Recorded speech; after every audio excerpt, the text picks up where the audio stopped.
Hello. Welcome, Coach Katie.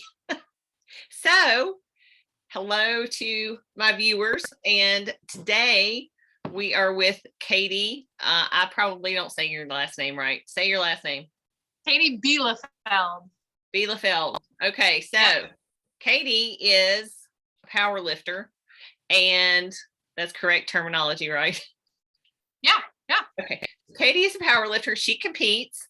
She won, what was your most recent competition, and what was you were like the big winner or something? So they say winners, but if you've been to a competition, most local competitions, there's usually only like a few in your weight class for women.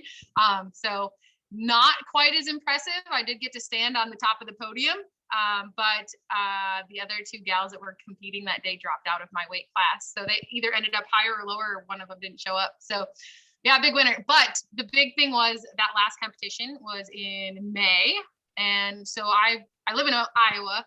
I chose to travel to Las Vegas in order to compete so that I could qualify for nationals. And I ended up competing and qualifying for the world competition. So I was able to get a high enough total from my squat, bench, and deadlift to qualify to compete at not only the national level, but then the world competition level. So that qualification, since it was kind of like in the midst of COVID and stuff like that, is good through November of 2022. So I get to compete in that competition. So quite a bit of lead time as far as like how long your qualification lasts. So you have some time to go back and, add some numbers to your total and be kind of competitive there. So yeah. So when was the competition in Las Vegas? That was in May this year. Okay, so what would normally be the length of time? Like a year? So those that qualified were able to compete this November as well. I took this November off for an injury, but my qualification still stands. So should be good to go. I think I'll do a couple of state meets. State meets are kind of like the smaller ones or whatever. I don't know if I'll set any more state records this year, but I think we'll see. We'll see where it goes. They ended up opening up another weight class, so kind of making it a little bit more competitive for women. So there's a 148-pound weight class now, which is kind of exciting. So I don't have to like cut to like 132 or whatever. So tell me about like what are the weight classes for women? Yeah, so they vary depending on what sort of federation you compete in. So like USAPL has a few different weight classes than USPA, but I think they're kind of like aligning now more than they had before. I compete in USPA, so I really don't spend a lot of time in the other ones. USPA or US? Yeah. US, is it like US Powerlifting Association? Yep. And so what are the weight classes for yours? So I compete at the 67.5 kilogram weight class. So they kind of jump through kilograms, that sort of. Is there usually a range for each? Yeah, I don't know what the range is in pounds. I'm not really so sure. Like, so like in bodybuilding competition, most of the time, well, you guys have like heights, right? Like, are you guys in heights? Well, okay, so for like bodybuilding, true bodybuilding, they have weight classes. However, over the past few years, like women have gone through, for a while, there wasn't women's bodybuilding anymore. For a while, it was like women's physique was the most muscular that you got. But now they're bringing women's bodybuilding back. But like now men, they go more when men go on weight. So they have like, heavyweight, light heavyweight, blah, blah, blah. They got all the groups. But so like for figure, and bikini and stuff like that, they go by height. But women's physique usually only has one group, unless it's like huge, and then you would have like probably an A and a B class, which is like short and tall, which is like up to like 5'4", and then like over 5'4" or something.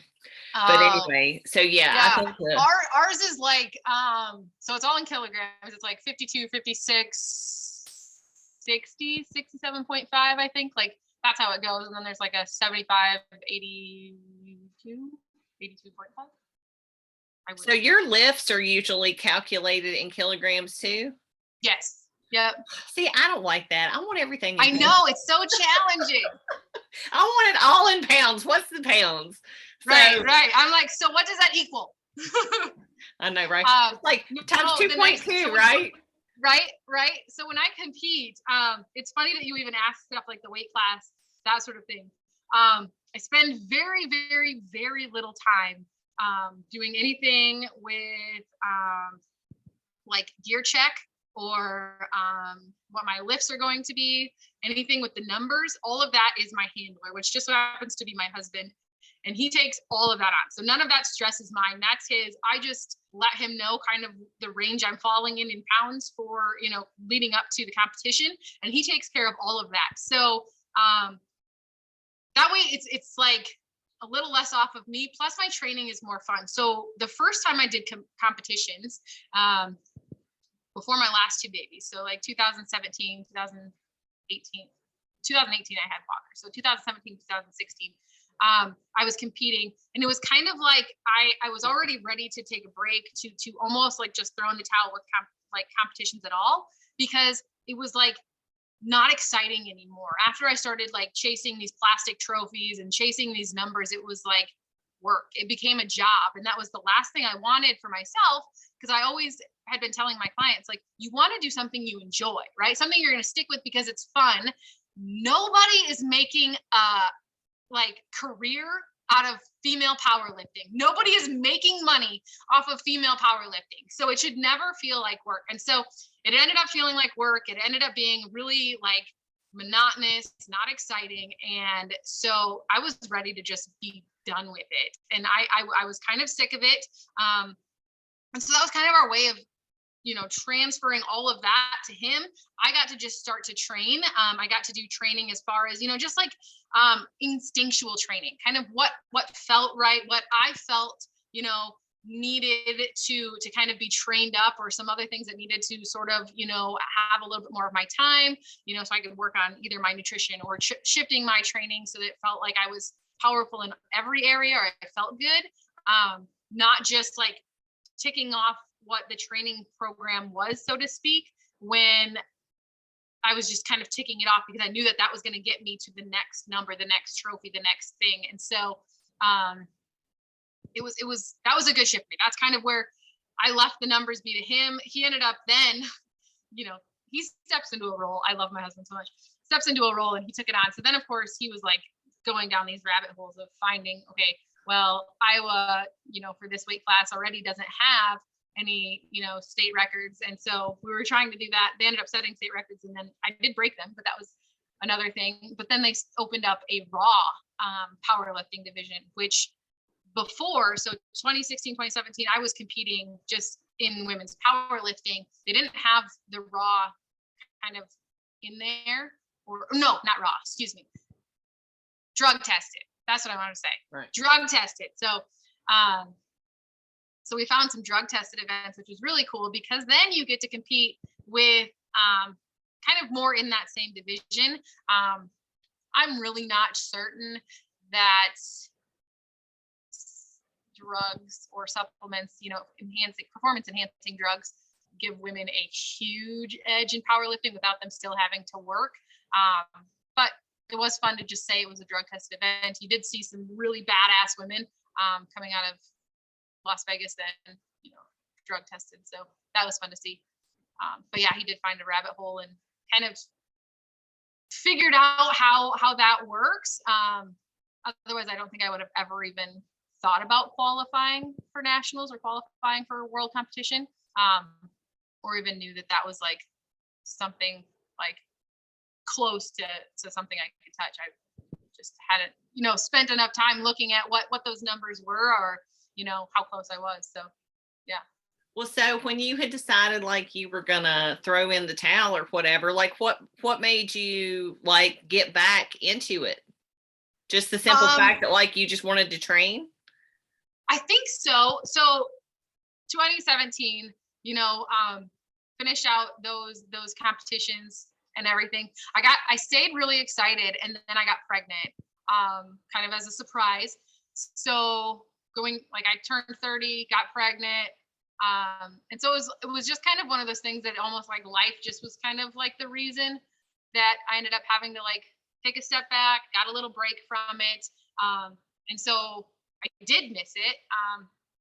And I ended up so I had Walker, and then I had Meredith after that before I ended up getting back into powerlifting pretty consistently. But just that time off, you miss it. You know that's the thing that you really enjoyed.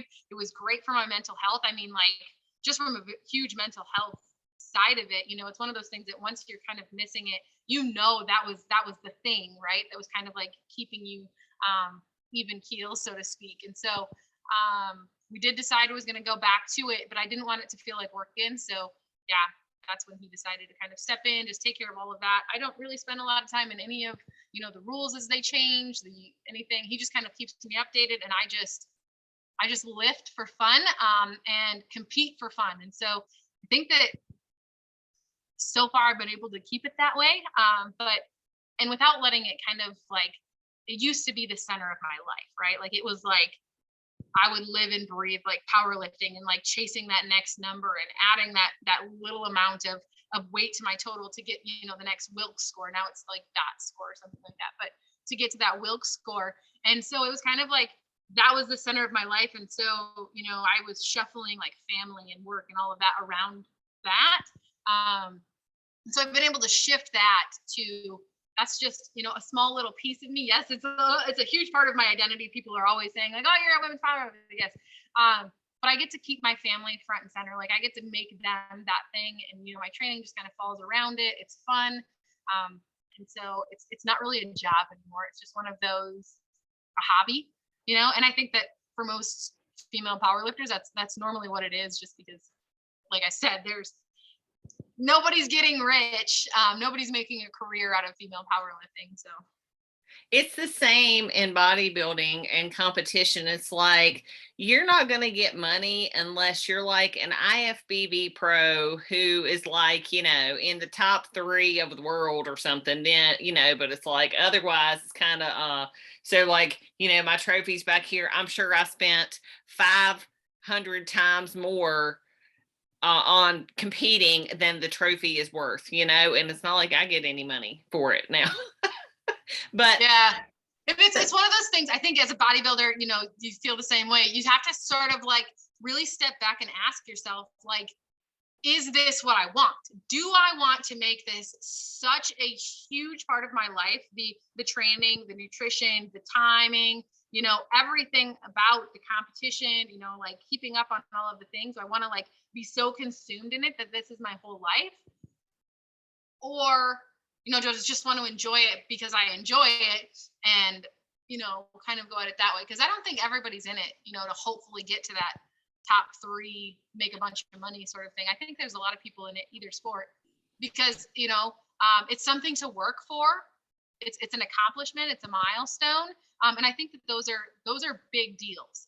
They don't need to be, made light of. I think that any woman that's going to step on the stage because she worked hard to step on that stage, should be proud of that, regardless if she, comes away with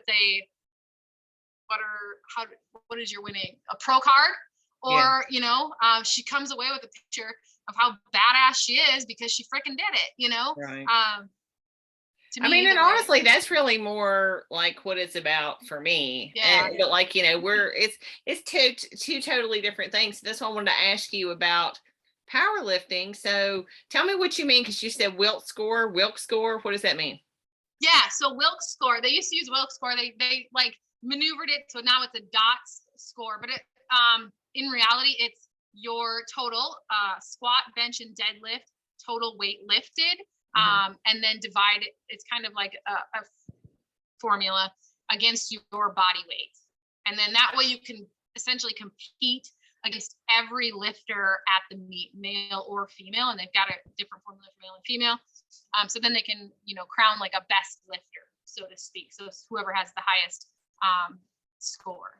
What would be like a good Wilks score? So I think my Wilks score I don't know what it would be, about 350 maybe. But you can Google it, Google Wilks score, and you can, put in your numbers. I have no numbers. Well, I mean, I have numbers, but my numbers are definitely not going to be that of a power lifter. But, it'd be interesting to see what a bodybuilder, like now. So I always told Luke he should just do powerlifting because like he does really, really big numbers for like a physique competitor, right? Because like when you're a physique competitor, it's not about the numbers you pull. It's just kind of what you look like. But like he's got great numbers and like he's always trying to get those better. So I'm sure his score would kill my score because Lord, like, it's So it's fun. We do say like in the powerlifting community, there's a meet score, right? So like your meet total score, which is essentially like the reality of your score. And then there's like the like your gym score, because I can always lift more at the gym because I'm not being judged. So if I miss parallel, I'm still counting it, there's kind of like that little bit. But I always wonder how bodybuilders would do, other than, it is like, I think that was the hardest thing for me was the bench press, because it's a pause. Like you have to like, you can't bounce it essentially. Right. So I've missed that lift before. I've missed depth for squat before. I've missed deadlift a number of times just because it doesn't come off the floor. But not for faults, which is fun, but so not for like hitching or anything, but I just missed it because I just didn't lift it off the floor. But yeah, I think that's probably the hardest part about a powerlifting meet that people don't like consider is the commands. Right. As long as the lifting rules and like how like squat depth, you can start to train for that, but to be able to train for the commands, like you get in there, you're getting all hyped, you're ready to lift, and like I've just gone through the motion and then forgot, like, oh yeah, I forgot they have to tell me I can rack the weight. Like I can't just walk it right back in. Like there's a command for that. And so that was, I guess, if somebody's training for powerlifting competition, train with the commands, because they nail so many people. So what is your plan for 2022? You said you might do a couple of local meets. Yeah, I think in 2022, I'll probably end up doing a few local meets and then just be ready for November next year. So do you have a plan on like when will these local meets be? Do you know? Yeah. So our locally, so 22nd Barbell normally has a pretty good show. Theirs is normally like June, July. So I'll probably look for that one. That was near Des Moines. And then probably just pick up another one. Maybe so if I'm a newbie and like I'm interested, so what should I look for? Like if I'm searching, what's the name of the organization again that you do? The USPA. So USPA powerlifting, that's the division I compete in. I mean, obviously I'm a little bit partial, but I think it's awesome. I just like the people that are organizing all of these events, the way that every single USPA powerlifting meet event just runs really well. So yeah, I would start there. And they're like all over. Yeah, you can find them all over. Yeah, they have an extensive list of meets that you can participate in, just right up there on their website. So there's always events going on. Awesome. Yeah, well, that's very interesting, and I love all of the information, and thank you for sharing. So is there anything you would tell a new person that is interested, something that maybe they're not going to Google, or a tip that you would give them to start other than like the commands? Quit waiting until you're ready to go to a meet. Just go to a meet. I think that's kind of like the misconception is like, well, how much do I have to lift in order to do my first competition? Like when should I what level should I get to in order to go to that first competition? And the thing is everybody at those competitions is sincerely lifting for themselves, for their own personal best. Yes, you've got people that are probably qualifying for worlds. You've got people that are, running after state records and, national records and that. But you also have everybody in between and around them, you know, just trying to figure out what their own personal capabilities are, personal performance, you know, potential is. And so we start with, you know, the bar just starts at whatever it starts at, and it just continues to load up throughout the day. So we just load it up as people just keep lifting.